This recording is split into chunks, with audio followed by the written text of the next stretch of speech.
Hey everybody, Scott Steen with Winners and Winers, coming to you where?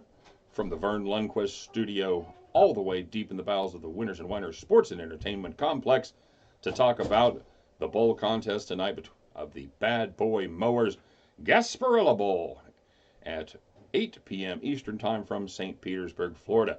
By the way, in our continuing mission to educate and inform, just to let you know, a Gasparilla is a breed of large, lazy primates who apparently are always trail behind and have trouble walking long distances or uphill without becoming short of breath.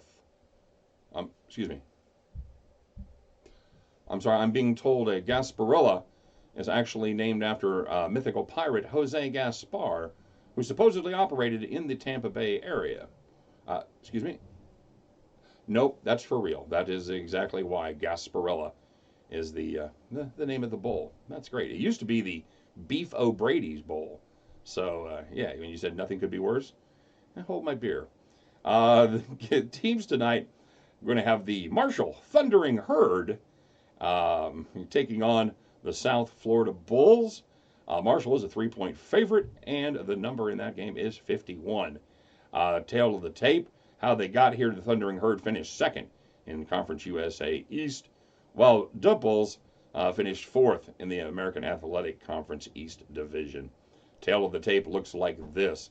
Marshall, 8-4 on the season, just 4-8 against the number, and 8-4 overs versus unders, while the University of South Florida, 7-5 straight up, 4-8 also against the number, and the over has cashed just 5 times in their 11 contests. The Bulls and Marshall have a lot in common. Number one, they won a lot of games against inferior competition. Marshall won 8 games and really didn't have a signature win. They were 1-3 versus bowl teams, besting only FIU.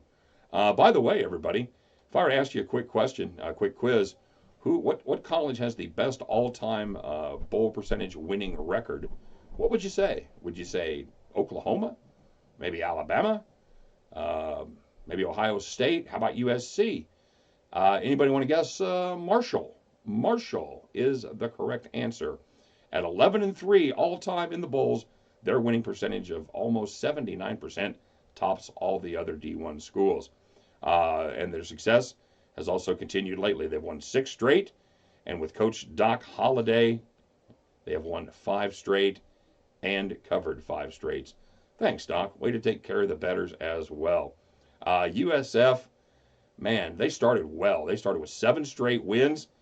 They had visions of conference championships and New Year's Day bowls dancing in their South Florida Bowl eyes. And what happened? They closed with 5 straight losses. And, the bad news, they lost 5 games in a row. Good news, they're all against good teams. They're all against bowl teams. But they lost badly. All 5 of those losses were by double digits, and 3 of them were by more than 20 points. Hey, as a fun little bonus here, there's going to be rain. Forecast is calling for rain. We're taping this the day before, but it looks like it's going to have pretty much 2 solid days of rain before this game kicks off. Maybe taper off by game time. We'll just have to wait and see. So that should be fun, and going to make it tough to run the ball. So it's going to come down to who can find their footing and who can throw the ball a little bit. So speaking of who can throw the ball a little bit, it's not going to be good for the South Florida Bulls. A couple problems that they have. Number one, their offensive coordinator and play caller, he gone.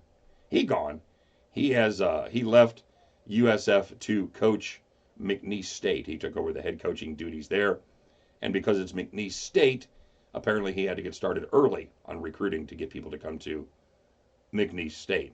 The guy taking over the play calling duties, good news, he's never called plays before. He's spent the season as the tight end / special teams coordinator, and he may be great. His name is Justin Burke. He may be fantastic at it, but this is a bad time to try and find out.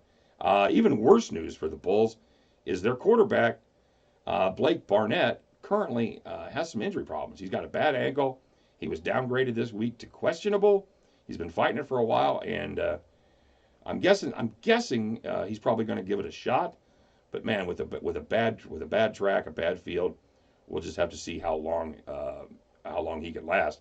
And they need him too, because the backups when he was out this year, they went 29 for 61.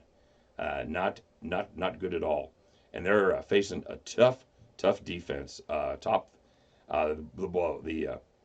Marshall Thundering Herd is ranked 13th in the nation in overall defense, and they are just one of 5 teams to allow their opponents less than 3 yards rushing. So, in the rain, against that defense, it's going to come down to passing.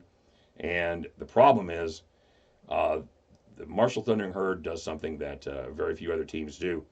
They keep their opposition behind the chains. In fact, the opponents of the Thundering Herd this year have averaged 8.3 yards on third down. That is the #1 mark in the nation. So they're always behind the chains. And on third down, they pin their ears back and get after the quarterback. They are 10th in an adjusted sack rate. On third down, while the Bulls' offensive line on third down, they are 114th in protecting the quarterback. That's going to be a bad combination for me. The Bulls are disappointed that they've played us so uninspired lately. Then they had great aspirations, and their aspirations have turned into Gasparations at the Gasparilla Bowl. They're playing in front of their home crowd, allegedly. That is their home stadium. But this bowl has been lightly attended so far. I don't think it makes a difference to the Thundering Herd. I think Doc Holliday and the boys get their 6th win in a row, get their 6th cover in a row. Give me the Thundering Herd at bowl time, minus those 3 points. You grab the Herd, and then you and I, we're going to be heading back to the window. Take care, everybody. Don't forget to like and subscribe. Check out our daily picks, and check out all my videos on the bowl games. We're going to have a video on every single bowl game. So good luck tonight, and we'll see you again tomorrow. Good luck, everybody. Bye-bye.